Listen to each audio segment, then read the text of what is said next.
davantage, c'est communiquer. Tolérance, cohésion et sport.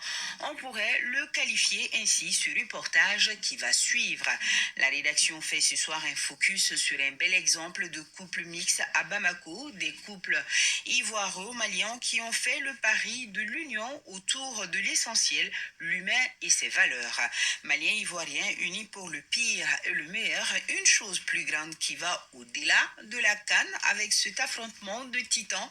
Samedi, Aigle du Mali, éléphant de la Côte d'Ivoire.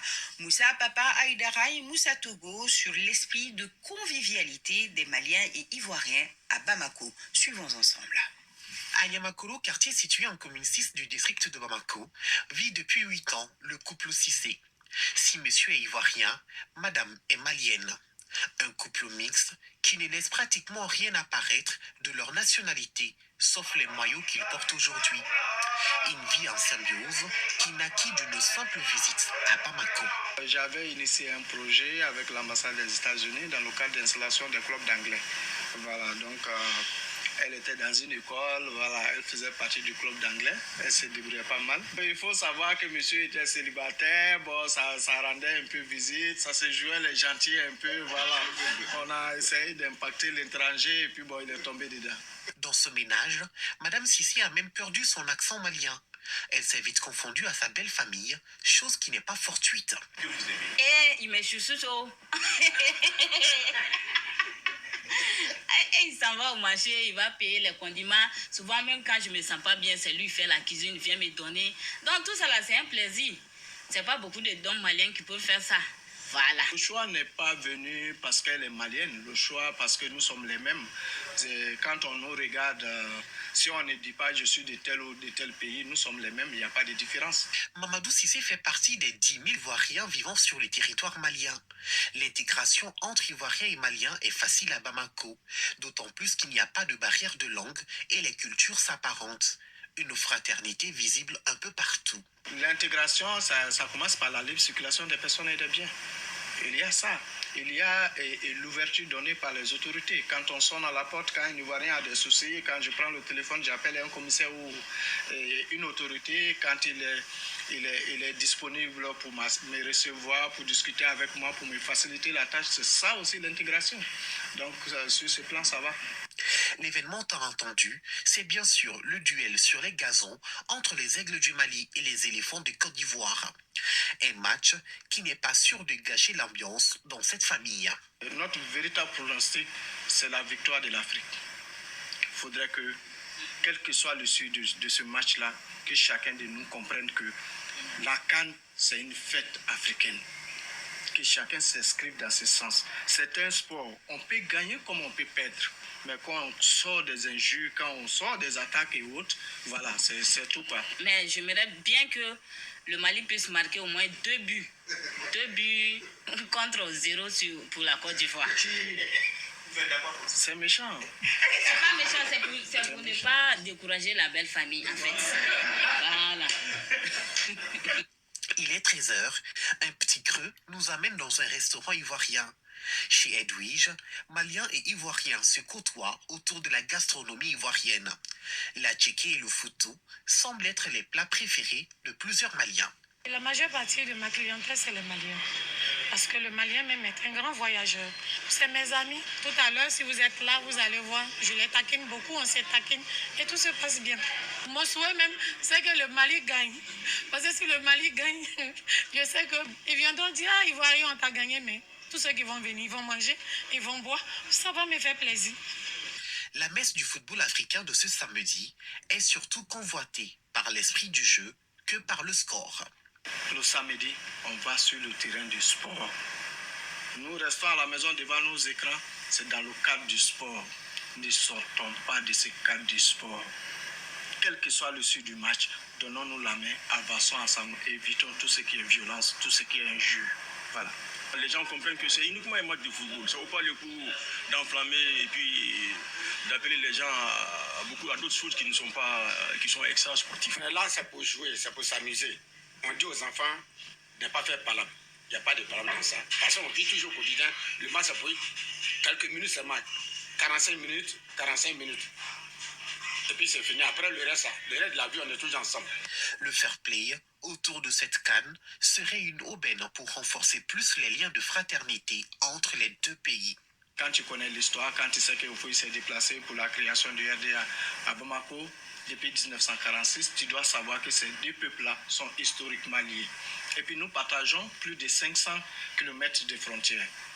Il y a des villages où le cimetière se trouve du côté du Mali. Il y a des villages maliens où le marché se trouve du côté de la Côte d'Ivoire. Vice-versa. Donc c'est pour dire que ces deux peuples sont les mêmes. Les Ivoiriens, c'est pour ne pas les décourager. Lui dit qu'il a besoin de 3e étoile. Nous, on n'a même pas d'étoile. Donc, on a besoin aussi. Non, il va s'aligner. Il va s'aligner. Nous, on va aller chercher l'étoile là pour venir. Ou bien. Si c'est le Mali qui gagne, je paye une pétade. Madame savoure sa victoire tranquille. Et vous aussi, non? Mais si moi je me déplace pour aller payer la pétade, c'est moi qui rentre dans la cuisine. Je prépare très bien. Je lui donne, elle mange avec ses amis, c'est tout. Voilà. C'est ma manière de saluer sa victoire, mais ce serait difficile quand même de danser avec elle. L'ambiance est déjà au rendez-vous dans la famille Cissé. Malgré l'issue du match, les deux se sont promis une fête à couper le souffle. Voilà, c'est du lourd, c'est du lourd. Merci, C'est du lourd. Bon, exceptionnellement, je vais essayer d'aborder à plus de 5 minutes là, parce que habituellement je m'arrête à 5 minutes juste. Bonjour à tous, Djoubian, c'est mon surnom sur le net. Vous voyez que j'ai la pêche là, parce que, écoutez, il y a de quoi, hein. On a des victoires qu'on enclenche là, des batailles, on gagne des batailles, et pas des moindres. Donc là, on est dans cette ambiance là, de fête, et puis en même temps il y a la Coupe d'Afrique, mais nous on fait la priorité, hein. C'est-à-dire qu'en fait, voilà, on préfère fêter dignement le fait que les pays de l'AES, c'est-à-dire le Mali, le Burkina Faso et le Niger sortent de la CEDEAO, et puis bientôt sortir du franc CFA, c'est du très très lourd, et ce sera au bénéfice de tous les Africains, de tous les négros, voilà, très clairement. Alors que quand on célèbre là la victoire du foot, c'est juste des groupuscules de gens ultra minoritaires qui ne représentent que 0,0. Parce qu'en apparence, les gens célèbrent de partout, mais en réalité, ceux qui engrangent financièrement et politiquement les choses, on les connaît. Voilà, donc c'est pour ça que je vais toujours à l'essentiel. Je suis un panafricain convaincu, un authentique panafricain. Et seulement, accessoirement seulement, spécialiste de la France. Djoubian, comme je disais tout à l'heure. J'ai pris quelques notes, mais en fait, ce dont je vais parler, évidemment, c'est la rencontre qui aura lieu demain samedi pour les quarts de finale de la Coupe d'Afrique des Nations. Alors, ils disent quoi? Ils disent version 2023 qui se passe en 2024. Je trouve que c'est de l'embrouille. Moi, j'aime pas les embrouilles. Parce que je dis, c'est vrai qu'il y a eu le décalage compte tenu de, je crois, l'avènement du Covid. Mais pourquoi ne pas dire Coupe d'Afrique 2024? Tout simplement parce que dans 2 ans, il va y avoir la Coupe d'Afrique en 2026. Et ils vont dire quoi? C'est 2024 qui s'y tient en 2026. Non, je trouve qu'il faut la faire simple. Enfin, maintenant, là aussi, pareil, envoyez-moi des commentaires pour me dire, ceux qui sont beaucoup plus pointus là-dessus, pour m'expliquer en détail. J'aimerais bien, voilà. Non, parce que moi, personnellement, je trouve que c'est plus simple de dire Coupe d'Afrique 2024. Voilà. Enfin bon, bref, ferme la parenthèse. C'est un couple franco-ivoirien, enfin franco-ivoirien, qu'est-ce que je dis? Excusez-moi. Un couple ivoiro-malien, ou malien-ivoirien. Hein, il y a une malienne qui a épousé un ivoirien, et ça se passe très bien. Ça fait quoi, 8-10 ans qu'ils se connaissent, et ça se passe très bien. Ambiance vraiment comme ça, où ils donnent des leçons d'ailleurs de vie. Des leçons de vie, pourquoi? Parce que à un moment, elle dit qu'elle est chouchoutée par son mari qui est ivoirien. Bon, je vous dis, pourquoi je dis qu'il y a beaucoup de choses à dire, c'est que c'est tellement intéressant d'analyser quand vous observez. C'est-à-dire que vous voyez, il s'appelle Cissé. Mais il s'appelle Cissé, ça veut dire que lui, s'il ne vous dit pas qu'il est ivoirien, vous penserez qu'il est malien, et vice-versa, enfin, je veux dire. Vous voyez? Alors qu'il serait dit qu'il s'appelle Kwame. Parce qu'il y a des noms où là, tu sais qu'effectivement, il est ivoirien. Je veux dire que quand je dis ça, je ne suis pas en train de dire que les Cissé s'appellent pas. Non, je suis pas en train de dire, ça montre en fait les limites qui ont été tracées artificiellement par les colons, les impérialistes. Oui. Parce que vous prenez du côté de l'Est de la Côte d'Ivoire, où là, il y a le Ghana qui est à l'Est, et bien évidemment, vous allez retrouver des noms qui sont aussi bien au Ghana que, comment dire ça, en Côte d'Ivoire, hein, côté Est. Et c'est pareil quand on est au Nord, voilà, là on a le Mali d'une part et puis le Burkina, et bien les frontières artificielles là, et bien comme il a même expliqué tout à l'heure dans la vidéo, vous voyez, les choses sont claires. C'est la raison pour laquelle c'est vraiment ridicule au XXIe siècle de ne pas avoir compris. Alors, moi j'en veux comme responsable ceux qui dirigent les pays, voilà. Sinon, parce que le peuple en lui-même, le peuple, si vous voulez, c'est un peu comme les enfants, tu les éduques, voilà. Alors quand je dis ça, il ne faut pas le prendre côté péjoratif, il faut prendre dans le sens positif en disant que Pourquoi on finance pour aller à l'école? Pour l'instruction. Mais c'est pour apprendre et puis voilà, les choses. Voilà. Donc en fait, ceux qui avaient en charge depuis et puis jusqu'à maintenant la destinée des pays, ce sont eux qui n'étaient pas à la hauteur par rapport aux défis. Maintenant, on espère que les panafricains, la jeune génération, ils vont faire le nécessaire. Parce que j'ai vu que, par exemple, le ministre, comment dire, des sports et de la jeunesse au Mali, eh ben, j'ai signalé dans la vidéo que j'ai faite ce matin quand je parlais justement du fait que à moyen et long terme, eh ben, on va voir vraiment ces pays-là très développés comme à Dubaï, comme, vous voyez, hein, le bien-être, voilà. Même si c'est vrai que Dubaï, c'est pas toujours extraordinaire parce que les gens sont mal payés et tout. Alors que là, justement, je dis que l'Afrique, c'est nous qui devons donner les leçons.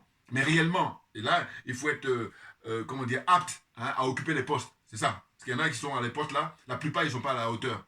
Des corrompus. Donc il faut dégager. Laisse la place à des gens qui vont bien faire les choses. De manière à ce que tout le monde soit gagnant. Vous voyez, donc je disais que le mari s'appelle Cissé et son épouse, pareil, elle, si on ne dit rien, on pourrait penser que tous les deux sont des Ivoiriens, ou si on ne dit rien, on pourrait penser que tous les deux c'est des Maliens. Ouais.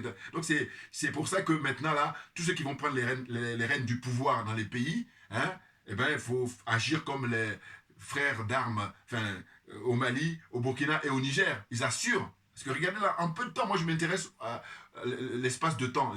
En peu de temps, regardez ce que je suis en train de réaliser. Alors qu'on a des Paul Biya au Cameroun depuis plus de 40 ans. Qu'est-ce qu'il fait? Il va dormir en Suisse, villégiature, hein, en vacances là-bas en Suisse. Même pas de conseil des ministres.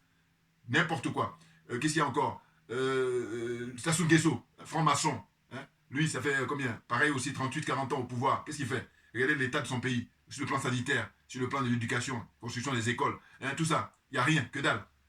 N'importe quoi, mettre de l'argent ici, acheter des grandes villas ici. C'est ringard. Donc là, on va considérer que c'est 20e siècle. Maintenant, au 21e siècle, il faut qu'il lâche l'affaire. Sinon, il est question que les jeunes soldats, officiers, là-bas, au Congo, Congo-Brazzaville, hein, voilà. Pareil, RDC, il faut faire pareil aussi. Il faut que les jeunes soldats, hein, officiers, j'insiste sur officiers parce que à l'époque, c'était plutôt les gens qui étaient des sergents et tout ça. Non, non, non, là maintenant, on a la barre est très haute, là. Regardez, capitaine, comment dire ça qui a beaucoup de sagesse au Burkina Faso, capitaine Ibrahim Traoré. Et puis vous avez les colonels au Mali. Et puis vous avez le général Tchani. Voilà. Donc on est dans du très très lourd là. Voilà. Donc ce qu'il faudrait, comme je disais, c'est que on garde l'esprit sportif, hein, que le meilleur gagne. Bon, c'est vrai que moi c'est un peu particulier. C'est pour ça que j'ai tenu à faire cette vidéo parce que voyez-vous, le match de demain, 3 février 2024, entre la Côte d'Ivoire et le Mali, moi-même personnellement, je suis plus ou moins, j'allais dire, concerné parce que le sélectionneur de l'équipe de Côte d'Ivoire, il faut que je le dise parce que si je ne le dis pas, les gens qui me connaissent vont dire c'est bizarre quand même parce que le mec qui fait des vidéos et puis son jeune cousin, il n'en parle pas. C'était un cousin direct, mon cousin direct, hein, enfin je veux dire de la famille, c'est la famille, voilà. Hein, c'est la famille. Et en plus, moi, j'ai une chance extraordinaire que d'autres n'ont pas. Bon, mais c'est la vie qui veut ça aussi. Il faut le comprendre. C'est-à-dire que je l'ai connu tout petit, hein, voilà, et j'ai même des images pour vous dire. Voilà, là c'est vraiment, il faut que je les retrouve parce que je les ai, parce que j'avais filmé à l'époque, hein, il était avec, comment dire ça, son petit frère, et puis je les ai filmés, il avait son petit frère avait 4 ans, il avait 6 ans, quelque chose comme ça, voilà, mais ça fait tellement longtemps, vous voyez, donc ça fait plaisir vraiment de voir que, ben, il est devenu le sélectionneur de la Côte d'Ivoire, c'est un grand plaisir, Emers Faye, coup d'œil,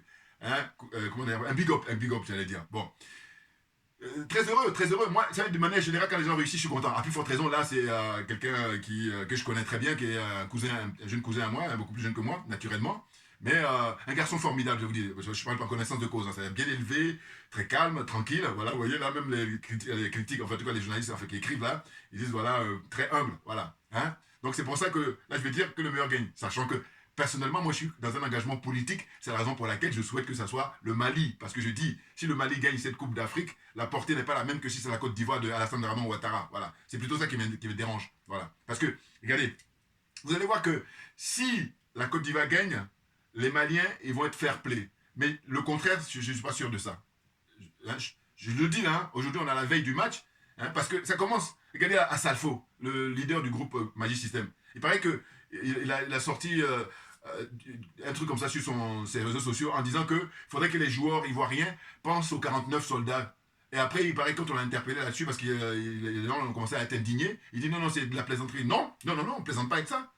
C'est pas sérieux, hypocrite. Voilà. Pour ça, je dis, voilà, il y a des gens qui ont les moyens. Bon, cela dit, il a travaillé dans son art. Ça, j'ai rien à dire. Mais par contre, il y a des terrains, là, le terrain, là, en l'occurrence, hein, sois discret, parce que tu n'es pas à la hauteur. Les 49 de quoi? C'est 49 mercenaires. Ils sont venus pour faire du mal. Donc là d'ailleurs, les colonels sont gentils. Hein. Moi, j'ai parlé à l'époque, j'ai dit, ils devaient être, comment dire, auditionnés, hein, radiodiffusés, télévisés. Voilà, comme ça, on a les images, on leur pose des questions. Qui est-ce qui vous a motivé pour venir ici? Et puis, qu'est-ce que vous voulez faire? Enfin, on sait ce qu'ils voulaient faire. Mais en tout cas, qui est derrière vous? Qui vous finance? Voilà. Mais eux, ils la jouent discret, ils la jouent plus humain. Voilà. Mais non, il faut arrêter. À Salfo, là. N'importe quoi. J'ai dit, le moment viendra où, par contre, ce n'est pas question de retourner la veste, hein, parce que là, il y en a qui ont bien profité durant le règne de M. Ouattara. Moi, je suis plutôt pour la pédagogie, ce qui va faire que je dis, bon voilà, à un moment donné, il faut laisser la place. Voilà. Aller à la retraite. On laisse la place à chacun à son tour, on va dire. Voilà, tout simplement. Et ne pas dire, bon, maintenant, je vais tourner ma veste et puis je vais... Non, non, non, non, c'est trop facile. Voilà. Comprenne qui veut, comprenne qui peut. Donc là, les quarts de finale, on commence ce soir, hein. C'est pour ça que je vais écourter ma vidéo, parce que c'est quoi, dans une demi-heure, hein, là il est 17h33, dans une demi-heure, on va démarrer là, si j'ai pris ma note si je ne me trompe pas, c'est vendredi, voilà, vendredi 2, RD, voilà, Congo, hein, RDC. L'RDC va jouer contre la Guinée-Conakry, c'est à 21h. Mais auparavant, tout à l'heure là, dans une demi-heure, ou 25 minutes, je ne sais plus, il y a le Nigeria qui rencontre l'Angola, voilà. Hein, Nigeria-Angola, c'est à 18h. Voyez-vous? Bon. Donc là, ce dont il s'agit, c'est pour la Côte d'Ivoire et le Mali, c'est demain samedi, et donc c'est à 18h. Ils vont jouer ça à Bouaké, hein, c'est dans le centre-ville du pays. C'est très intéressant, hein, à tout point de vue. Hein. Mais je vous dis, le constat qu'on va faire, c'est que si jamais la Côte d'Ivoire perd, eh ben les sbires de M. Ouattara, là, ils vont essayer de faire n'importe quoi, voilà, alors que c'est pas sérieux. Voilà. Or, vous constatez que tout le peuple malien, voilà, ils disent que le meilleur gagne. Voilà. C'est-à-dire que si la Côte d'Ivoire gagne, bon, mais ils vont accepter la défaite parce qu'ils sont fair-play. Voilà. J'observe que du côté malien, il y a beaucoup plus de fair-play. Alors qu'en Côte d'Ivoire, je ne sais pas, ils se prennent pour qui? Non, ils se prennent tout simplement pour, comment dire ça, les larbins de la France-Afrique. Voilà ce qu'ils sont. Ils sont rien d'autre. Hein. Les sorciers, là. Ils fatiguent les gens. Donc, en fait, je crois que j'ai donné le programme là. Hein, à savoir que... là, on est parti maintenant pour l'accélération, puisque la finale est prévue pour le samedi, le dimanche 11 février hein, 2024. Et la troisième place, la finale de la troisième place, c'est pour le samedi 10, voilà, samedi prochain. Samedi 10 février hein, à 21h. Alors que la demi-finale, elle aura lieu le mercredi, voilà, les deux demi-finales. Une à 18h et puis une autre à 21h. Donc on saura là ce soir déjà quel est le premier qualifié pour la demi-finale qui aura lieu le mercredi prochain, mercredi 7. Voyez-vous? Donc là, ce que je tenais à dire avant de terminer ma vidéo là, c'est que j'ai parlé du cas d'Assalfo, et en plus il y a le couple de militants là, voilà, je dis les couples là, c'est vraiment une leçon de vie, hein, militant du bien vivre ensemble, entre les frères et sœurs africains, quels que soient les pays des uns et des autres. Ce couple donne des leçons d'humanité, par exemple. Voilà, vous voyez, quand le mari, enfin la dame, l'épouse, elle reconnaît elle-même qu'elle est chouchoutée. J'aime bien quand elle dit, quand elle n'est pas bien, bon, mais c'est lui qui va faire le marché et tout, qui fait la cuisine. Bon, ça rappelle un peu, justement, le capitaine Noël Isidore Thomas Sankara, parce qu'à l'époque, quand il était au pouvoir pendant les 4 ans, il a instauré, comment on appelle ça? Enfin, je vais vous dire, lui, mais moi je dis, il a optimisé le concept de révolution, parce qu'il a donné plein de pouvoir aux femmes, parce que il a mis en place des choses pour les femmes, mais extraordinaires. Je sais pas, je n'ai pas trop de connaissances pour les autres pays au monde. Par exemple, il a demandé à ce que, par exemple, les hommes, hein, je crois que c'est une fois par semaine, d'aucuns disent oui, mais une fois, oui, mais il y a des pays, il n'y a même pas du tout. Voilà. Donc une fois par semaine, les hommes, ils vont faire surtout qu'ils font les courses au marché. Et ça leur permet de savoir les prix des denrées et tout ça. C'est extraordinaire, Thomas Isidore Noël Sankara. Donc là, ça me fait penser un peu à ça, ce jeune frère là, qui est le mari, l'époux, voilà. Il chouchoute sa femme, il a bien raison, il a intérêt, hein, parce que... bon, c'est hyper intéressant, moi en tout cas ça m'a plu, c'est pour ça que je vous ai montré ça comme extrait, et je vous ai même débordé, hein, parce que c'est très plaisant, voilà. C'est ce qu'il faut, hein. Voilà, il faut militer pour bien vivre, et non pas militer pour assassiner les gens, vous voyez, suivez mon regard, n'importe quoi. De mon point de vue, si le Mali perd, hein, les ressortissants maliens vont respecter leur défaite, ce qui ne sera pas le cas pour la Côte d'Ivoire, les ressortissants de Côte d'Ivoire, à l'instar des réactions du leader du groupe Magic System, voilà, Assalfo. Il commence, il parle des 49 Zozo, n'importe quoi lui. Voilà. Selon moi, que la meilleure équipe gagne, sachant qu'il y a eu beaucoup de, comment dire ça, de surprises lors de cette CAN 2023, 2024, enfin bon, 2024, moi je dis. Voilà, voyez-vous? Donc, je disais que c'est hyper intéressant. Et puis, effectivement, on a eu une belle canne sur le plan sportif, même si je suis toujours critique vis-à-vis des arbitres. Parce que je dis, franchement, de toutes les disciplines sportives, vous allez voir que le football, c'est là où il y a sujet à critique. Et puis, parce que, par exemple, le hors-jeu, j'ai dit, il faut abandonner le hors-jeu. Ça, je l'ai déjà dit dans ma vidéo passée. Et puis, on a vu qu'il n'y a pas que le hors-jeu. Vous voyez, par exemple, la canne, les arbitres, ils doivent aller consulter leur truc là. J'aime bien quand ils font leur signalement là. Et puis, ils font ça, j'adore ça. Bon, mais j'ai dit, mais pourquoi l'arbitre, alors qu'il a des assistants, le gars lui balance à l'oreille ce qu'il faut faire, et puis lui, ça a son bon vouloir. Donc du coup, des fois, il y a des pénaltys qu'il va pas aller vérifier, ou il y a des fautes qui sont commises, donc c'est vraiment pas ça. J'ai dit, bon, ça peut progresser, puisqu'avant, il n'y a même pas de vidéos, donc il y en a, donc on est en train d'avancer. Moi, ce que j'ai dit, bon, il faut qu'il rajoute maintenant des arbitres derrière les buts. Hein? Voilà, derrière les buts, derrière les filets. Voilà. Tout ça pour que on puisse vraiment se rapprocher de la réalité et non pas l'arbitre, le temps qu'il court pour arriver, ou même l'arbitre de touche, ils sont des deux côtés là-bas, ils ne voient pas ce qui se passe au milieu de terrain, enfin bon. Vous voyez, donc c'est vraiment le sport qui est très populaire, mais par contre, ce qui est dommage, alors compte tenu des enjeux, justement, qu'on doit faire de manière à ce que ça se passe bien, alors que là, c'est vraiment tiré par les cheveux par moment, parfois, et puis si on fait des statistiques, on va voir que finalement... il y a quand même pas mal de fois où les gens qui ont perdu, ils ont de la frustration parce qu'ils estiment que l'arbitre n'a pas toujours été à la hauteur. Il y a eu des fautes qui n'ont pas été sifflées ou des fautes qui ont été sifflées qu'il ne fallait pas. Enfin, bon, n'importe quoi. Donc la FIFA, avec beaucoup d'argent qui brasse là, qui sont donnés par les sponsors, ils feront mieux de travailler là-dessus sérieusement. Oh, bande de corrompus aussi. Alors c'est vrai que j'ai l'habitude de critiquer les chefs d'État. Mais rappelez-vous, la FIFA, là c'est open bar. Ça a commencé avec Joao Havelange, le premier, enfin, je ne sais pas si ce soit le premier, mais en tout cas, il est resté longtemps président de la FIFA. Voilà, c'était un Brésilien. Voilà. Vieux Brésilien, là, il est resté longtemps. Hein. Et là-bas, open bar. Et après lui, il y a eu le Suisse, là, Blatter. Pareil, bouffer de l'argent comme ça. Hein, c'est dingue. L'argent dans le football, c'est même pour ça que ces gens-là viennent là. Très souvent, c'est même pas forcément des gens qui sont... qui adorent le foot, non, en réalité, ils adorent plus le pouvoir, l'argent que le foot, voilà, hein? Parce que sinon, pourquoi il y a des scandales comme ça, ou détournement de fonds, machin et tout, alors que normalement, tout l'argent qui est récolté, on devait faire de manière à ce que les équipes amateurs, les infrastructures qu'ils ont, la rémunération dans des pays où les joueurs n'ont rien du tout, voilà, hein, plein de choses à faire, mais là, il faut se débarrasser de l'esprit capitaliste, parce que le capitalisme, c'est la raison du plus fort, des sauvages comme ça, et puis après, il va donner des leçons. Bouillard, on est trop bon, on a analysé, et puis la concours d'honnêteté intellectuelle. Voilà. Bon, chacun a son choix, hein, chacun son paradigme. Moi, je dis, on est du passage sur Terre, il faudrait faire de manière à ce que tout le monde y trouve son compte. Quand tu fais ça, il y a moins d'histoire. Même il n'y aura même pas d'histoire, mais c'est parce qu'il y a d'histoire, parce qu'il y a derrière là, il prend tout, et puis les autres n'ont rien, et puis là, il fait le malin. Voilà. Et en plus, le pire, c'est pas qu'il prend parce qu'il a travaillé, non, c'est qu'il a volé, il a pillé. Voilà. Et ça a du sens. On arrive à un moment où, maintenant, on a suffisamment de recul, eh bien, il faut que tout ça s'arrange.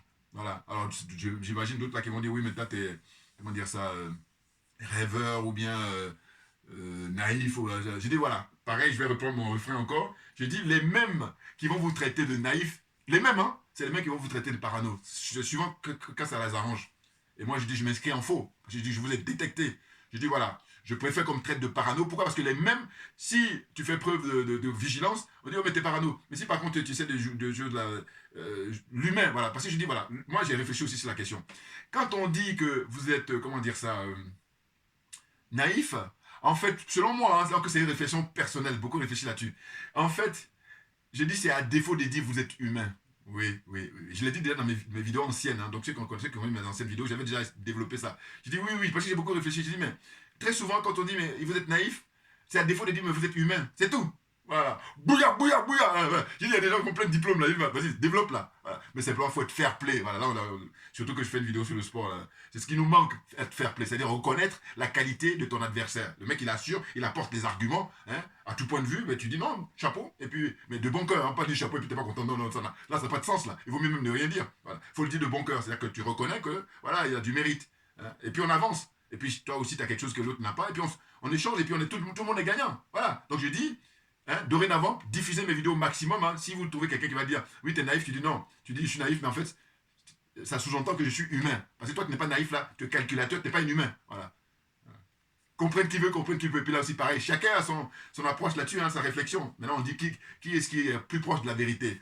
Merci beaucoup pour votre attention et à très bientôt. Que le meilleur gagne. Et je vous dis, Côte d'Ivoire, comment dire ça, Mali, et que le meilleur gagne. Mais moi, j'ai quand même un penchant. J'ai pensé exprès justement le maillot jaune qui est plus proche du Mali. Voilà, parce que je vous dis, c'est extraordinaire ce qu'on est en train d'assister actuellement là, où des dignes fils d'Afrique. Hein, vous vous rendez compte, avant eux, il y a eu les pères d'indépendance, hein, les Kwame Nkrumah, les Patrice Lumumba, les Ahmed Sékou Touré, les Batlimi Boganda, les Sylvanus Olympio. La liste est longue, enfin la liste est longue. En tout cas, elle n'est pas aussi longue que ça, malheureusement. Hein. Tous ces gens-là, ils se sont battus pour notre dignité. Et finalement, les impérialistes, les colonialistes et les France-africains, ils ont reculé l'échéance. Mais on y arrive là. Parce que c'est comme on dit souvent, la vérité, elle prend l'escalier quand l'ascenseur est pris par comment dire, le mensonge. Voilà. Donc on va dégager le mensonge définitivement. Et puis on va s'installer parce que c'est nous qui avons raison. Et personne d'autre. Voilà. Merci à vous tous pour votre attention. Et puis très bon match. À bientôt. Merci.